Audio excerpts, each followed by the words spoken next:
Alright guys and gals, welcome back to another No Man's Sky video, and today let's talk about the upcoming expedition number 3 called Cartographers, because it's actually dropping way sooner than you think. I've been sitting on this information for a while at this point, but I finally got approval from Hello Games to talk about it. So Cartographers starts on Wednesday, September 8th, which is precisely tomorrow. We're gonna talk about the gist of it without spoiling anything, about some of the upcoming rewards and other cool things that Hello Games is planning behind the scenes, because there's some other cool stuff coming on the way as well. But the hotly anticipated third season called Cartographers will start on September 8th, which is tomorrow, a Wednesday. So yeah, rejoice everybody, because tomorrow we're gonna jump into our brand new expedition. Now Hello Games is mentioning that this is like a good option for veteran players, streamers / viewers who already have a passing understanding of No Man's Sky, but I would argue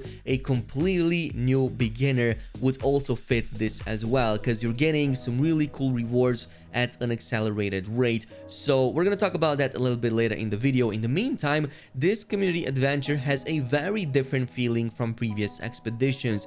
Travelers will begin their journey with a technologically unique starship featuring an advanced waveform engine and powerful frameshift catapult. Preparing this bespoke ship for fight is a specialized process, and travelers will need to thoroughly explore their starting world to escape the toxic atmosphere of planet Gister Major. Now, we already knew about like the gist of it from the very update notes with the Frontiers update that already kind of showcased even some of the challenge track icons that you can expect from the game, including the final one with the Cartographers. I believe that this is going to be the banner and also the decal that you're going to be able to unlock at the end of the expedition, kind of like how it already was with the previous two. And also we have some of the other icons for probably other challenges that seem to be related to discovery, making upgrades to your ship, deploying what seems to be a Minotaur exocraft, and doing some other upgrades and discoveries in there as well. So this is kind of like what we're gonna be doing. And also here is the starting ship from the looks of it, Kodai VT9, max rank right away, an exotic, so you don't have to hunt for it, which is also like the smaller size. It doesn't come with all of the other like bells and whistles, but it does seem to come with two new tech upgrades called the waveform engine and powerful frameshift catapult. And the ship in the image right here definitely seems to be using new icons for some of its upgrades, but at the same time this could totally be just like lore speak from Hello Games, and from a gameplay point of view these supposed upgrades could just be like regular old engine parts or other, you know, upgrades for the ship that will work the same way as they already do in the game, but just under a different name. Or at the same time I could be wrong and they could just be something completely new that would change the way you upgrade your ship. So hopefully, I don't know, maybe there's something new. I kind of hope that it's something new, but I'm not going to speculate on it too much because I could very well be wrong on that. Now, as I've said, without spoiling anything, expect this to be a bit more grounded, at least for maybe a couple of starting phases, because it seems that Hello Games is putting a little bit more emphasis on the starting world that you need to escape, which is that toxic atmospheric planet called Gisto Major. And I can totally see Hello Games featuring another really cool planet with a toxic element. Like they always do that when there's a new event going by. They usually know how to pick or maybe even create a new planet to like kind of feature everything that the game has to offer in a better light. So maybe even a planet you might consider making a base on, just in case you want to visit at a later date, just like how it was in the case of the previous expeditions that also featured pretty interesting planets on their challenge tracks or during their phases. But in terms of the actual expedition rewards, you probably already noticed them in game because they are already available at the Space Anomaly NPC. You just can't claim them yet until you finish expedition number 3. So the biggest outtakes here are, well, the Whispering Companion Egg. This seems to be the final reward from completing expedition number 3, and it gives you one of those horrific pets as pets. So that's awesome because they look really cool. I always wanted one, so here we finally have the possibility of doing it.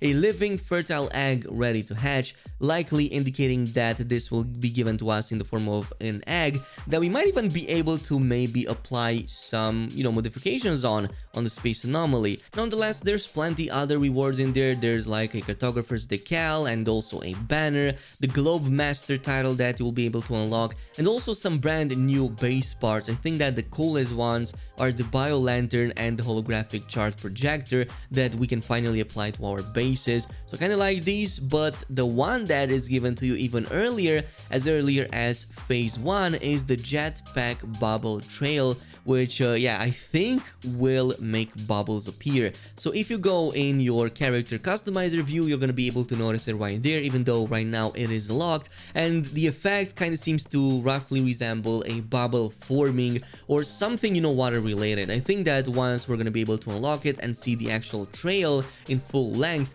it's gonna look even more spectacular. Kind of looks nice. No, it's a specially conditioned oil which is added to the Jetpack exhaust jets, creating a stream of pearlescent bubbles as it operates. Transform the appearance of your exosuit and an appearance modifier. So this is an exclusive exosuit appearance override that you can apply to your character. The next one is going to be the live stream. As I've said, there's going to be also a Twitch drops campaign around this time as well. So to coincide with the Frontiers update and the third expedition, the second No Man's Sky Twitch drops campaign will run from the 9th to the 13th of September. And each new day will start at these hours right now that you will see on the screen. So 6 AM PST, 9 AM EST, 2 PM UK, or 3 PM Central European time.